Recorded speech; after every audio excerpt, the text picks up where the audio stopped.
Boa tarde, meu nome é André. Eu vou estar falando sobre o processo de seleção de materiais para forjamento. A seleção do material ela vai depender principalmente do objetivo final para qual sua peça vai ser utilizada. Essa seleção é uma das primeiras etapas do forjamento e acontece com a escolha do seu lingote. Diferentemente de um processo de fundição, por exemplo, você não consegue adicionar um elemento de liga durante o processo de forjamento. Ou seja, a escolha do seu lingote vai determinar o material que você vai trabalhar até o final do seu processo de forjamento. O material mais utilizado para a produção de peças forjadas é o aço. Depois ele vem as ligas de alumínio, as ligas de cobre, as ligas de níquel e as ligas de titânio. Cada uma delas proporcionando uma característica, uma vantagem diferente para a sua peça. Agora eu vou falar um pouco mais especificamente sobre cada uma delas. O aço carbono ele é um metal muito duro, principalmente se ele possui uma maior concentração de carbono. Depois de sofrer o forjamento, ele adquire uma resistência mecânica maior ainda. Isso aliado com o seu baixo preço relativo a outros materiais, ele tem um alto custo-benefício. Isso faz com que ele seja muito utilizado na indústria, mais utilizado para o forjamento, principalmente na produção de válvulas de máquinas e componentes de tubulação. Depois vem as ligas de alumínio, famosas por sua baixa densidade, resistência à corrosão, e sua resistência mecânica é aumentada ainda mais pelo processo de forjamento.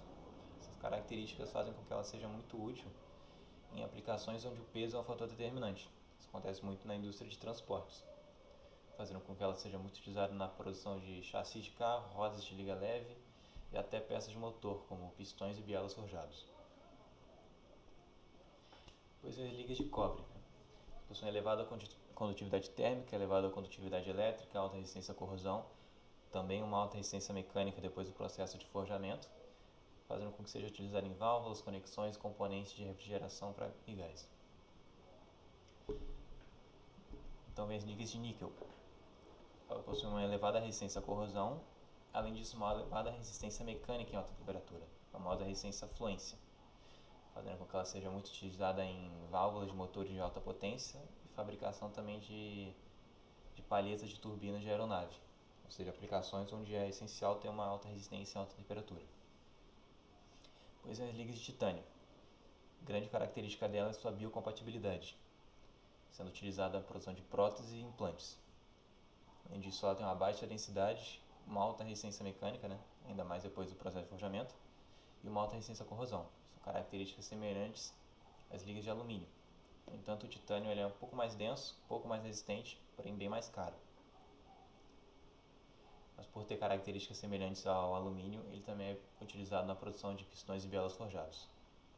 Tem um termo que, quando se fala de preparação de carro, que é forjar o motor. O que isso significa? Quando você vai preparar o seu motor e adicionar bastante potência a ele, você precisa ter peças no seu motor que suportem aquela potência. As peças originais dos carros em geral, elas são fabricadas com processo de fundição, pistões e bielas no caso. E essas peças não têm resistência suficiente para o motor de alta potência.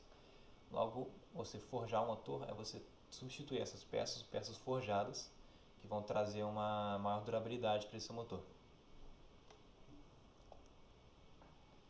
Devido a diferentes características dos diferentes materiais que podem ser utilizados para criar peças forjadas, podem ser necessários diferentes métodos de forjamento.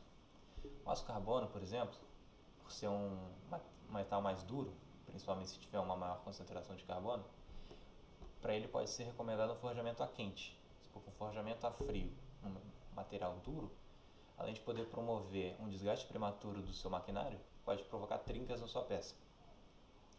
Em outro lado, a liga de alumínio, em geral, são mais dúcteis, fazendo com que seja mais recomendado um forjamento a frio, o que vai te poupar um gasto com acabamento e desperdício de material.